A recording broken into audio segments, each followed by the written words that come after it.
Welcome to episode 119 of the show with no name. I'm your humble host, Nick, and today we're going to continue exploring this awesome, giant, old cemetery out here in Spokane, Washington. This cemetery goes by the name of the Greenwood Memorial Terrace, and this is part 3 of my documentation of this cemetery. And in today's episode, I'm going to be talking about 2 pretty famous people that were buried out here in Spokane, and one of them was actually a Medal of Honor winner in the Civil War. Let's get into this.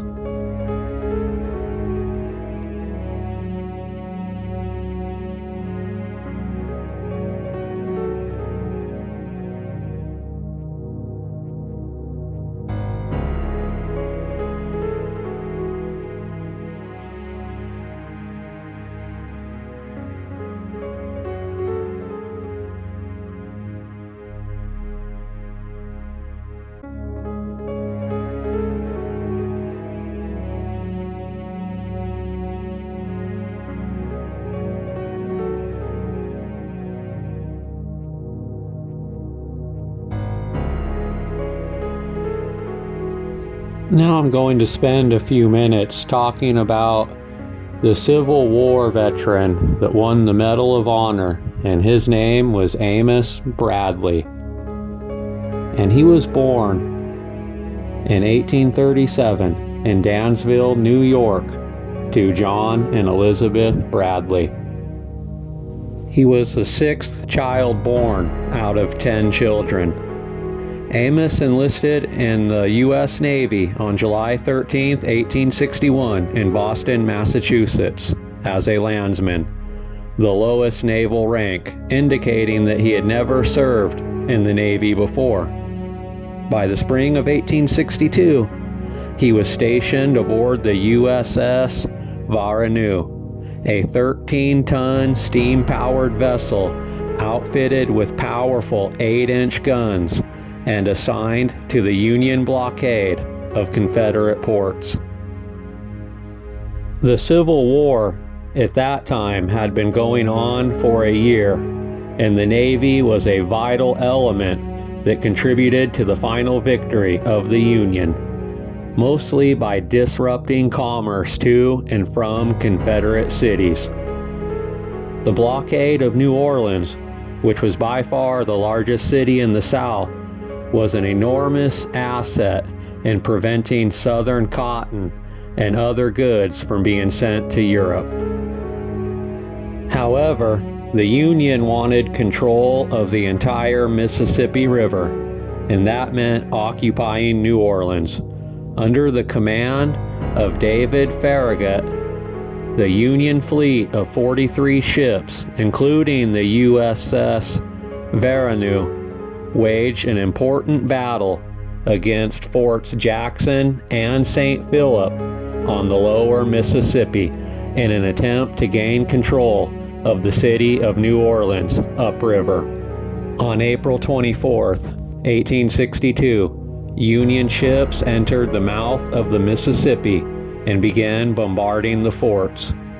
Leading the attack was the USS Varanu. It was struck by guns and rammed twice by the Confederate ship Morgan. Landsman Bradley was at the helm of the Varuna during the battle and was instrumental in saving himself and many of his shipmates by maneuvering his ship close to the bank, where the crew continued firing until they had to abandon the ship before it finally sank. The Union Navy had prevailed, and New Orleans was taken and held throughout the rest of the Civil War.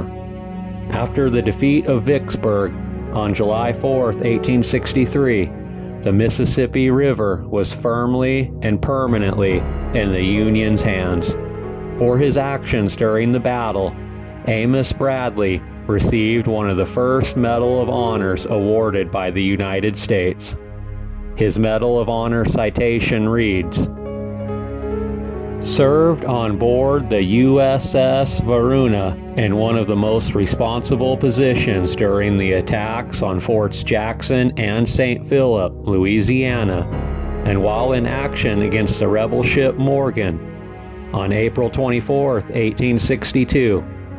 Although guns were raking the decks from behind him, Landsman Bradley remained steadfast at the wheel throughout the thickest of the fight. Continuing at his station and rendering service with the greatest courage until his ship, repeatedly holed and twice rammed by the rebel ship Morgan, was beached and sunk.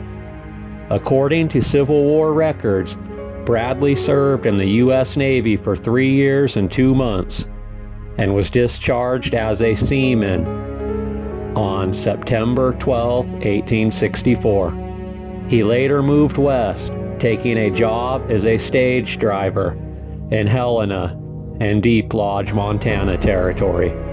By 1880, he was living in Shasta County, California at the age of 45, and he married a woman named Mary who was 37. The couple is found in Spokane in 1885. The city directories of 1889 to 1892 indicate that Amos and Mary were living in the Ross Park area, and he was working as a clerk for the A.P. Holding Company in downtown Spokane. He died from emphysema on June 9, 1894. His wife Mary would pass away 9 years later and is buried in an unmarked grave next to him.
Walter Lawson was born in Clark County, Virginia in January 1862 to Thomas and Susan Lawson.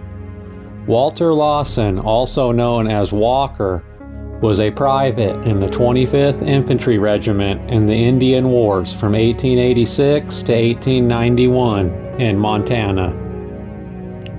This regiment was a segregated unit of colored soldiers and was referred to as the Buffalo Soldiers.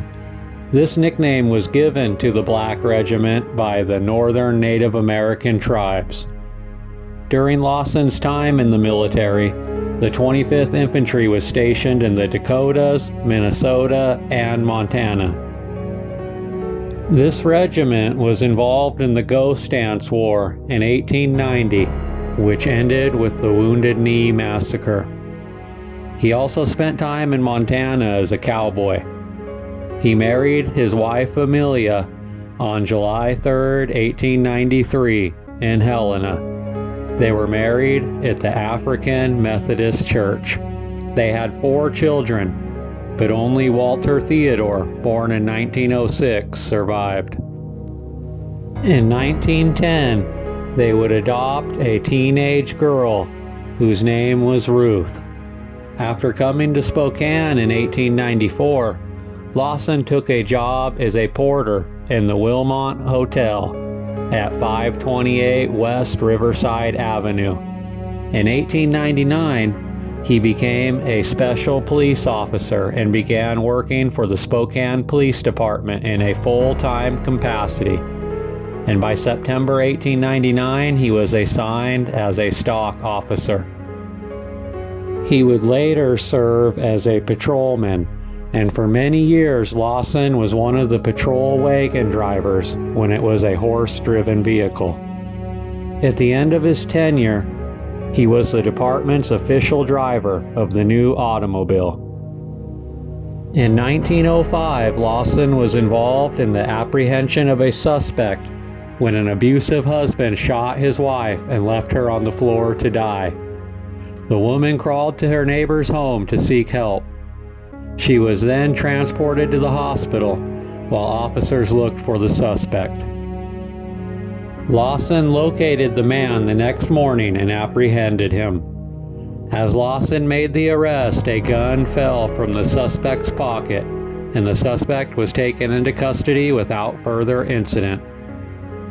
Lawson worked for 18 years in the police department. He was on duty 6 days before his death when he fell ill with an acute intestinal disorder. At the time of his death, Lawson was badge number 4, meaning that he was the 4th longest tenured officer on the police force at that time. When Walter Lawson died on May 30th, 1917, he was the only person of African American descent serving as a policeman on the West Coast. Lawson was a member of the Inland Empire Lodge of Colored Masons and the Eastern Star. Police Captain George Miles had these words to say about Walter Lawson. He was absolutely fearless, and his self-control and forbearance in situations made difficult by the fact that he was colored were remarkable. He would go anywhere, and his record as a policeman was above average. The chief of police at the time had these words to say about Mr. Lawson. Walter was a rare fellow who never intruded anywhere and was liked by all of us.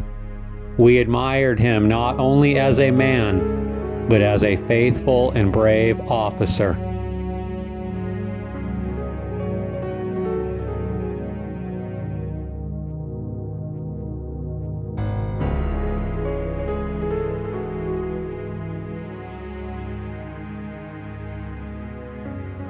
I hope you enjoy the rest of the videos of this awesome cemetery.